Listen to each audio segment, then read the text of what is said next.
All right, this is actually going to be kind of a longer-ish session because I do a variety of things. I'm going to work on some fly spray and then also moving out of my space, kind of focusing on moving the hip.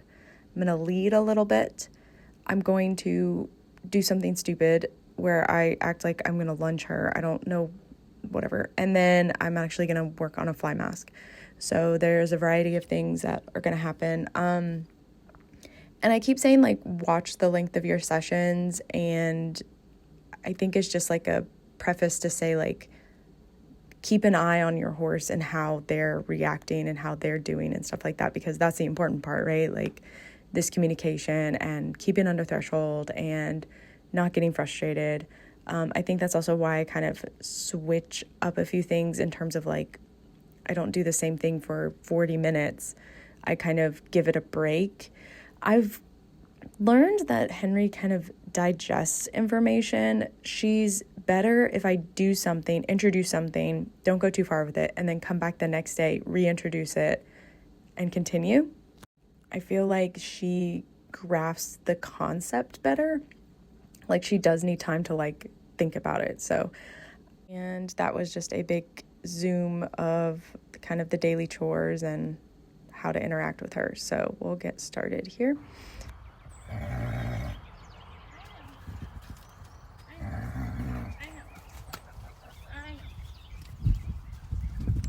Another chatty Henry moment for everyone.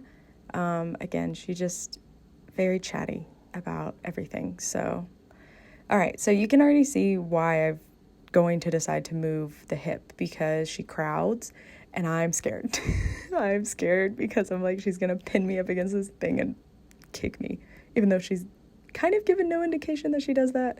But at the same time, I don't know what she's going to do. So we have a space problem. And that just happens. We still have a little bit of it today. She likes to be right at my shoulder, like shoulder to shoulder. Again, it's because that was the first trick skill I taught her, was shoulder to shoulder and protective contact. And a lot of times when she is confused or just really wants a wind under her belt kind of situation, she'll revert back to that, because that's what technically the most she's been rewarded for, because it's been the longest. I have stopped kind of that situation and done like backing up as my new like go-to. But anyway, so just keep that in mind. Okay, so I had a little bit of fly spray work with protective contact.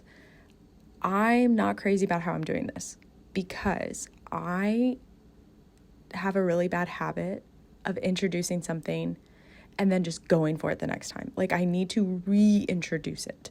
I need to redo the first couple steps, and I'm not doing that here. I'm just going like full force and like blasting away. And she's like, okay, that's crazy. What are you doing? You know, she's obviously not too scared about it, so that's nice. And I'm rewarding, but I'm scaring her and then rewarding her. So there's a good couple sessions, and maybe even till today, because I need to like reflect on myself, but I just don't reintroduce something correctly, I feel. This video is a lot of positive reinforcement that I feel is good. I do things bad. I'm still working on being good at positive reinforcement. It is still something that is new to me. It is not ingrained. I feel a lot better, but again, I'm not. So the fly spray was kind of scary. So what I've decided to do is just target it, because it smells and, you know, it's an object. I like this that I did because I took a step back. And I think that's important to, in the moment, kind of say, okay, this isn't going well. Let's take a step back. I think I took it not too far, because you can't really take too many steps back, but I like misunderstood where the issue was, if that makes sense. Like, the issue was I was just blasting her, not the fly spray bottle. So I should have stepped back in that, but taking a step back, proud of myself. Look at me thinking, I can maybe do this. And it had fallen, but it's kind of nice because then I have her target that as well, because it's a different object on the ground, and it really works out. So that's what this whole motion is. A little bit of neutral kind of positioning because she's moving. And then I'm like, you know what? I'm going to work on the body. Okay, I do want to show how I'm doing this. So I'm taking the whip and touching her hip and there's not going to be a reaction until there's a small reaction, and that's what I'm going to reward. So it's no reaction, no reaction, no reaction, none, shift. So I'm rewarding a shift. And like, I think at one point I do get better about like where I'm almost rewarding her thinking, because I can kind of see it happening. And I think that's a tricky spot. So again, I am not a professional. I am not a trainer. This is not a how-to. This is just my experience of over a year ago of doing this and new to positive reinforcement. So you want to reward the smallest behavior, right? Because you want to build up to that, because you don't want the finished product. You can't get the finished product the first time, right? That doesn't make any sense unless you've got like the coolest horse ever, you know? So you just kind of trying to communicate what you're looking for, and it's almost like you're capturing the behavior. And I think that's what I really struggle with positive reinforcement, is the initial, like, this is what I'm asking, and I'm waiting for you to do something that's in the same realm of that, because I want to basically capture the behavior and reward it. This is confusing. She's coming towards me with the hip because that's what I had done in protective contact a little bit. She's going towards the whip because that's what she thinks I want. I will say, I think I'm rewarding her like backing up because I'm thinking that's a shift, and that creates a reshaping that is difficult later on because she just backs up, and that's not what I want. I will say also, she is really good on one side and not the other, and so it's actually this side she's better at than the other, even though not right now, but like in the future. I remember the other side taking a long time to just like finish out because it was just communication. Again, this is going to be a lot of back and forth, right? Where I know what behavior I want, and then I'm trying to basically capture it. See, like, look how better she is on that side. She's like, yeah, I'll do it. Good job. We're doing it. And there will be a good couple times where like, we're getting it. And then all of a sudden we don't get it. And I think it's just the consistency of just making sure you're practicing and working on it. And again, reintroducing it. See, like, look how good she is. Now, as you can see, I'm doing the hip. Later on, I do move to the shoulder and also ask the same behavior. This is to get out of my space. It's for when she's in the cross tie and needs to move. It's just general kind of stuff. Difficult on this side. And she doesn't like the whip because I've used the whip in a negative stance. So like, why would she like the whip? So that's also something to keep in mind when doing this. Don't be silly like me and be confusing with my communication. This is confusing.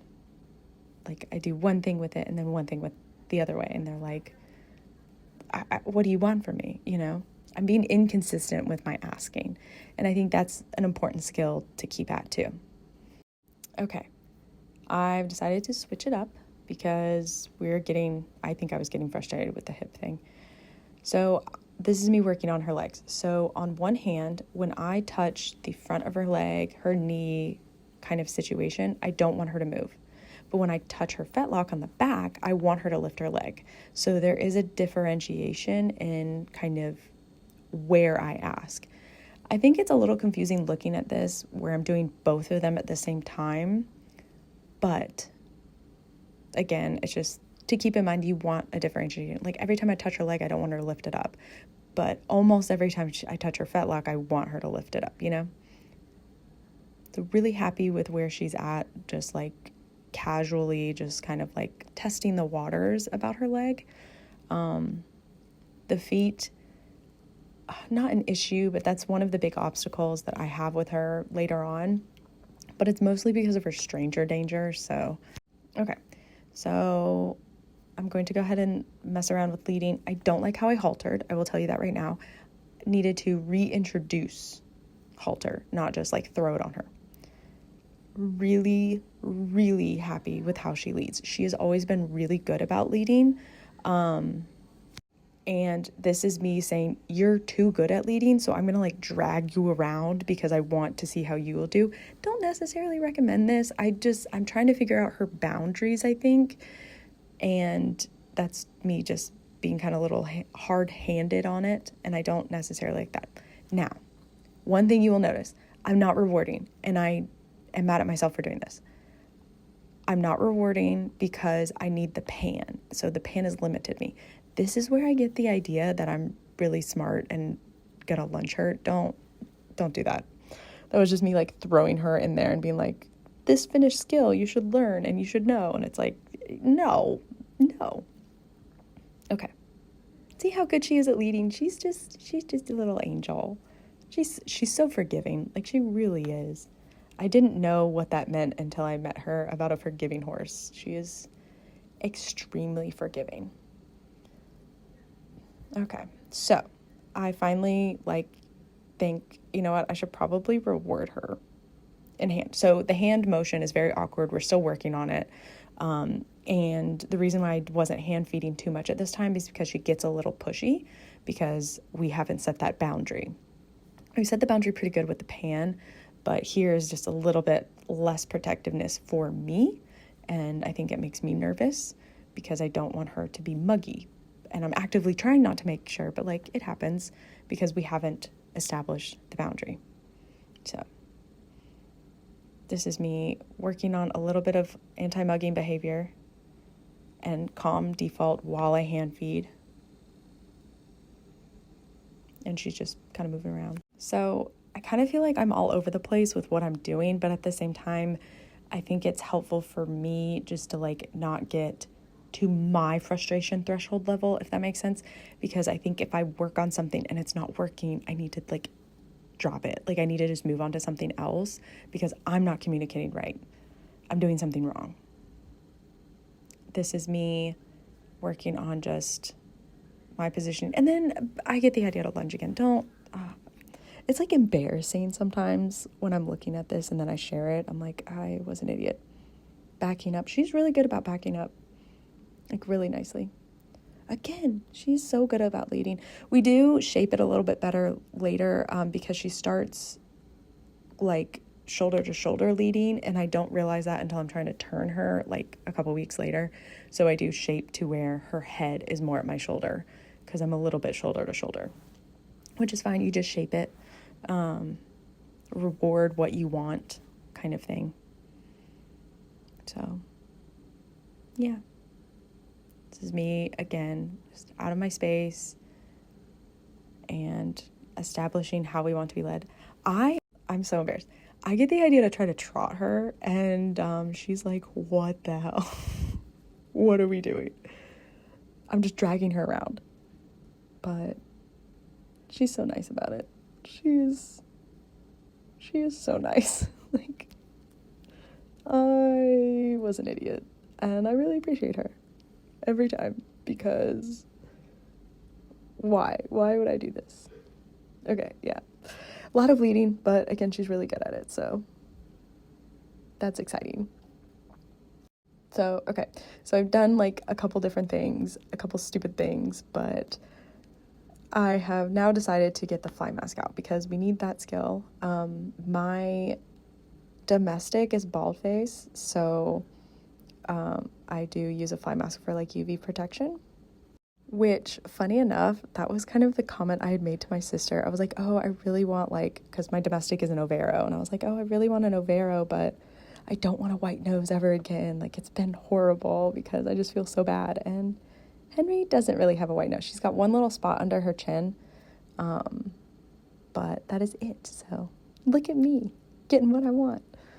Okay, so you see I've broken it down like significantly, right? Like I'm letting it touch all over her. There's the motion of going on around her mouth, which is scary. I'm going to let her look through the mesh. It's not going to hinder her eyesight, but like it's still weird. And again, we go back to, she's uncomfortable about something, so we step back. We target it instead of me putting around her. And then, yeah. Isn't that color look so nice on her?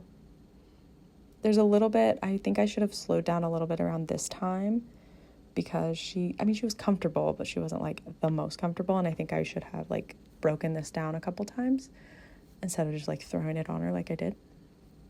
But it's okay. She looks goofy.